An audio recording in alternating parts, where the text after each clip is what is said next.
Well, today we've got the big hitters in town. We've got the Deputy Premier and, of course, Treasurer, Mr. Foley. Welcome, Kevin. Thank you, Anthony. Can I say from the outset, before anyone raises any potential conflict of interest issues, TOOP+TOOP manage two of my investment properties here in Adelaide. So whilst I'll be here talking about land tax and about all of the issues that confront the property investment market, I am a property investor and TOOP+TOOP. No special discounts, no mates rates, but they are my land agents that look after my property, just in case. I think it's important I put that on the record. Kevin, the 30-year plan for the Greater Adelaide. Yep. Talk to me about it. Look, it's a good plan, and what we're saying in that plan is we can't afford our city to go another 100 kilometres north and south. There will have to be expansion on the fringes, absolutely. But the great opportunity going forward will be what we call urban consolidation. That will be embracing apartment living or villa living or courtyard home living as against a quarter-acre block. We're electrifying all existing corridors, so you'll have faster, more rapid, more pleasant experiences using public transport coming into the city or going out from the inner city areas, and around those transport corridors we can build almost cities within cities. If you're a young couple, a retiring couple, kids have left home but you're still working, do you need to have the large house and property that you once had before?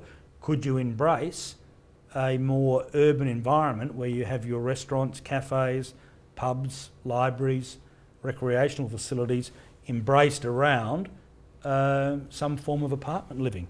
Do you have the same vision as Isabel expressed to us in her interview with regards to the Torrens and creating a magnificent water environment through the middle of the city? Well, we have one now. It is not without a need for improvement. What we've said is that we don't want to turn the west end of Adelaide into some sort of Las Vegas on the Torrens. But that doesn't by any stretch mean that we shouldn't have quality development within approved and appropriate precincts within the city. We want the west end of the city to be a brand new Royal Adelaide Hospital built on a greenfield site. As for apartments, casinos or hotels along the banks of the Torrens, we don't support that. I mean, we're not of the view that Adelaide needs to mortgage its riverfront for tall, glitzy, inappropriate development. Will the Adelaide Oval ever actually happen? Oh, I'm massively confident. An enormous amount of work has been undertaken already to date, but it's a sensible thing to do. You need you need a city stadium. We now accept that, having been previously less than enthusiastic.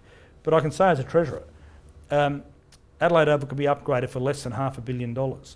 A brand new covered stadium, if there was a site available, will cost at least $800 million. The Liberals have not included car parking in their costing, so you add another 200, 300 or 400 depending on the size of the car park. We're talking about a project at least twice, if not three times I should say, more expensive than Adelaide Oval. And if you think about Adelaide Oval, cricket played there a minimal number of days a year, perfect venue, perfectly located, connected by a footbridge, connected into the city by road bridges, fantastic. The Gerard site, and of course the Cheltenham Racecourse. Yep. What's the latest? One of the things that I've always found bizarre about Cheltenham Racecourse debate is it's never been a piece of open space.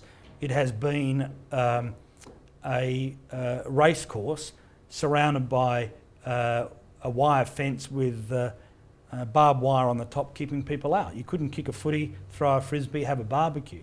The new development down there, quality living, quality housing, and a huge tract of open space where you can do all of the things I've mentioned beforehand, going from Cheltenham Parade right through to Woodville Road, opening up for the community for the first time ever the most beautiful park environment the Western Suburbs will have.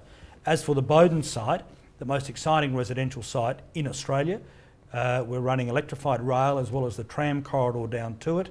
I can see that as being the second CBD. It should have commercial, should have residential, should have even some high-tech industry that is not metal bashing, but laboratories and potential white-collar R&D. I think that's going to be a truly exciting development and will really put Adelaide on the map.